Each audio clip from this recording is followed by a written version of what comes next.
Je voudrais lire le psaume 125e, un psaume qui s'est imposé dans mon cœur et je prie qu'il accompagne son excellence durant ce quinquennat. Ceux qui se confient en l'Éternel sont comme la montagne de Sion. Elle ne chancelle point. Elle est affermie pour toujours. Des montagnes entourent Jérusalem. Ainsi l'Éternel entoure son peuple dès maintenant et à jamais. Car le sceptre de la méchanceté ne restera pas sur le lot des justes, afin que le juste n'étende pas les mains vers l'iniquité. Éternel, répands tes bienfaits sur les bons et sur ceux dont le cœur est droit. Mais ceux qui s'engagent dans des voies détournées, que l'Éternel les détruise avec ceux qui font le mal, que la paix soit sur Israël. J'aimerais prier. Seigneur notre Dieu, nous venons en ces jours devant toi et nous prions dans ces quatre directions. La première, te dire merci pour ces beaux, merveilleux, atypiques, spécial pays que tu nous as donné. Pays que plusieurs nous envient, mais que tu as décidé dans ta préscience de nous donner. Pourquoi? Nous ne savons pas, et même nous ne voulons pas savoir. Ce que nous voulons savoir, c'est que Proverbe 16, au verset 4, dit « Tu as tout fait pour un but ».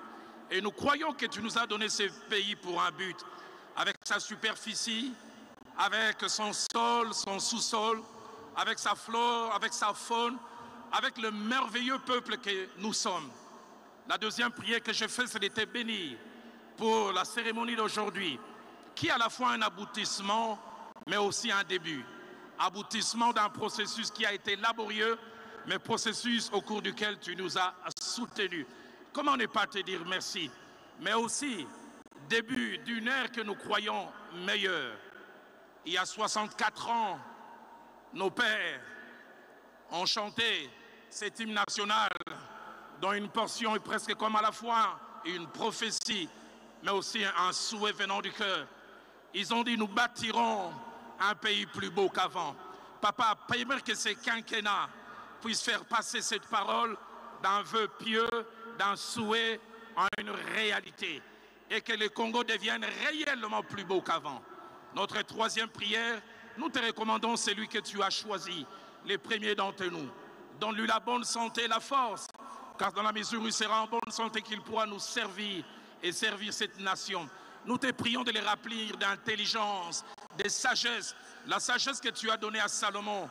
1 Roi chapitre 3, versets 7 à 9, nous nous montre qu'il a demandé la sagesse, non pas pour lui, mais pour juger, pour avoir la perspicacité, pour avoir le jugement qu'il faut, afin d'élever les bonnes options. Seigneur, ton serviteur, au-delà de sa bonne volonté, a besoin de toi, que tu puisses l'aider. Et ma quatrième prière, Seigneur, aide-la à choisir des hommes et des femmes qu'il faut. Des hommes et des femmes qui l'aideront, afin que la vie du peuple moyen, du citoyen moyen, devienne meilleure. Seigneur, s'il te plaît, des hommes et des femmes de qualité, des hommes et des femmes de valeur. Seigneur, nous sommes fatigués des voleurs. Nous sommes fatigués de ceux qui s'enrichissent. Nous sommes fatigués de ceux qui ne voient que leurs intérêts. Donnons-nous des hommes et des femmes qui peuvent s'oublier et qui peuvent penser au bonheur du Congolais à Kasumbalesa, au bonheur du Congolais à Bolobo, au bonheur du plus démuni. Alors, nous te bénissons que tu exauces ces prières. Attendre 5 ans, mais en ce jour, ma foi est tellement grande que j'anticipe. Je dis gloire, grâce. Nous terminerons ces quinquennats dans 5 ans, dans la louange et dans l'adoration. C'est dans les précieux, beaux, merveilleux, digne nom des louanges, le seul nom de Jésus-Christ que j'ai ainsi prié. Amen.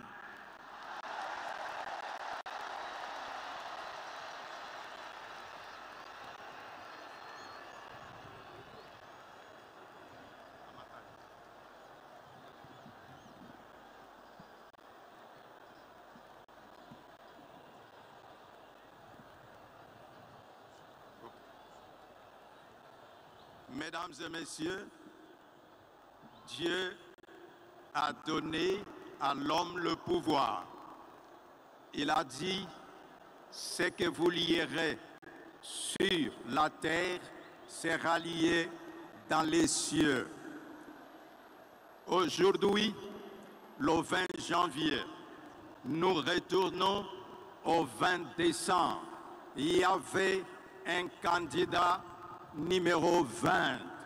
Alors, nous demandons à Dieu que l'Éternel, le Créateur, qui a donné à l'homme le pouvoir, j'élève ma main, qu'au nom puissant de Jésus-Christ, à toi, le président de la République, Félix Antoine Tshisekedi Tshilombo, que l'Éternel Dieu te donne les bâtons de commandement pour mener la République démocratique du Congo vers l'unité.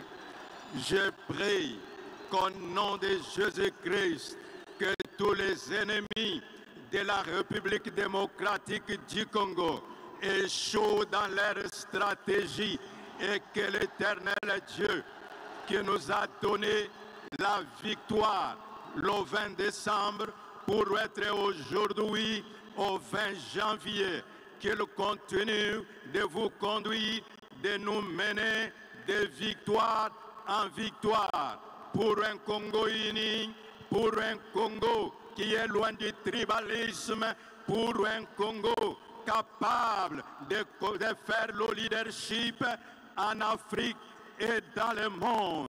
C'est par le nom de Jésus-Christ que j'ai proclamé et tout le stade qui a été enseigné où tu as dédié la République démocratique du Congo entre les mains de Dieu. Puisse dire Amen.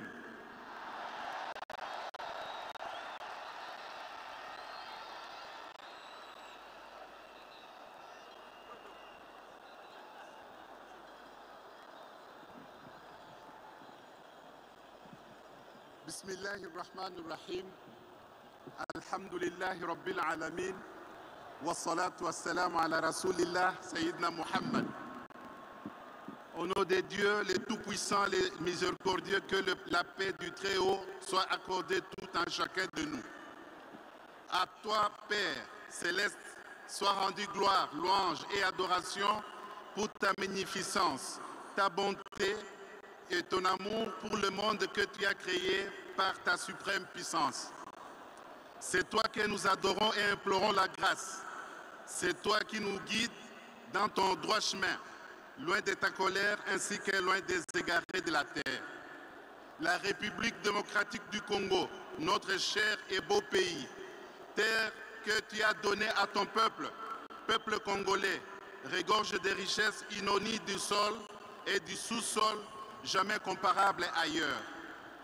Elle fait l'objet de diverses convoitises et les sujets de guerre à répétition uniquement dans macabre volonté et objectif de priver les Congolais de la jouissance de ces richesses.